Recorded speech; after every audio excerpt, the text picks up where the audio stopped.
Қайырлы күн. Бүгін қазақ тілі пәнінен 103-ші сабақты қарастырамыз. Бірінші жаттығуға назар аударайық. Мәтінді тыңда. Мұраттың бастауы. Ойын алаңының арғы жағындағы кішкене жартастың түбінде бір топ құрақ өсіп тұрған. Бірде соның жанына барып демалып отырдық.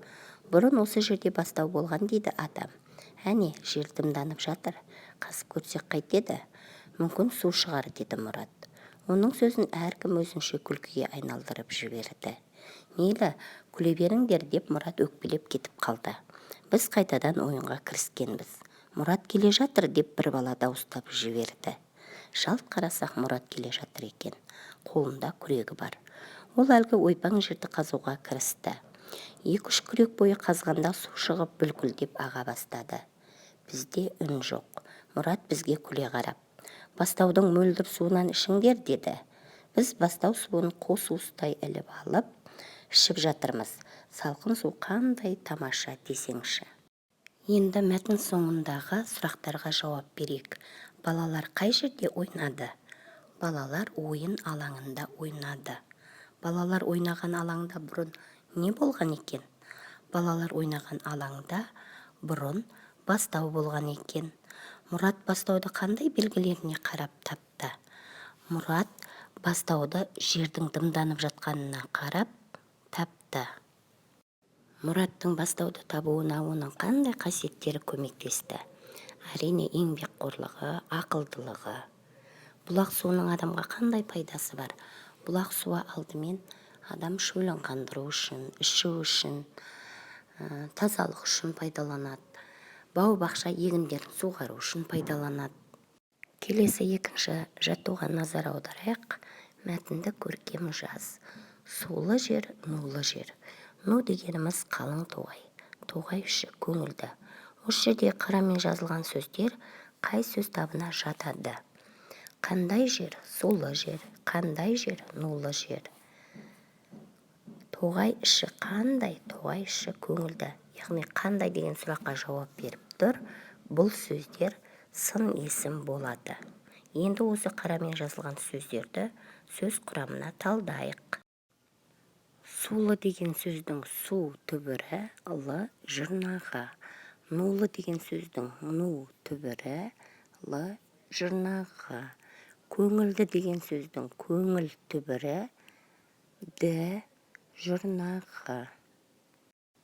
Келесі ережеге назар аударайық. Сын есім негізгі және туынды болып екіге бөлінеді. Түбір сөзден болған сын есімді негізгі сын есім дейді. Мысалы, қалың, әдемі.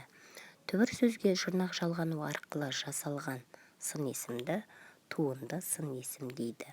Мысалы, өнерлі, саналы. Келесі үшінші жаттығуға назар аударайық.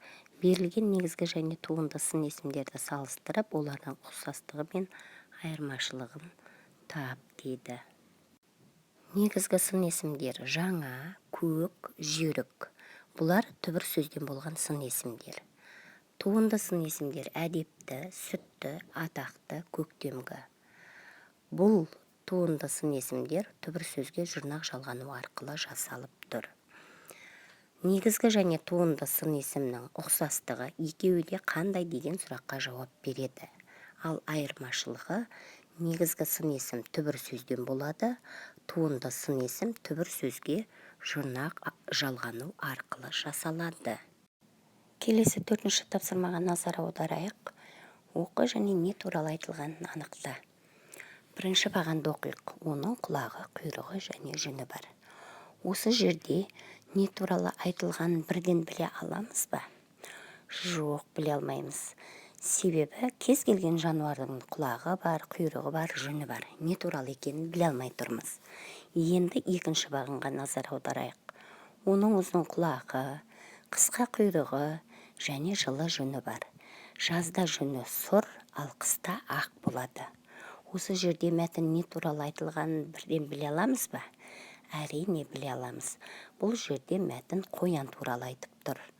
Яғни мәтіннің қоян туралы айтылғанын білуге сын есім көмектесті. Яғни сын есім арқылы қоянның құлағының ұзын екенін, құйрығының қысқа екенін, оның жүнінің жазда сұр, қыста ақ болатынын анықтадық. Келесі тапсырмаға назар аударайық. Берілген етістіктерге ғыш, гіш, қыш, кіш жұрнақтарын жалғап, туынды сын есім жаса дейді. Бұл жерде біл, жүз, тап, сез, байқа, сөйле және айт деген етістіктер берілген. Бұл етістіктерге жұрнақтар жалғау арқылы білгіш, жүзгіш, тап, қыш, сезгіш, байқағыш, сөйлегіш, айтқыш деген сын есімдер жасадық. Бұл жердегі сезгіш, байқағыш деген туынды сын есімдерді қоянды сипаттауда қолдануға болады екен. Достар, бүгінгі сабағымыз сіздерге ұнаса, осы каналға тіркеліп, лайк басып, пікір білдіріп кетуді ұмытпаңыздар.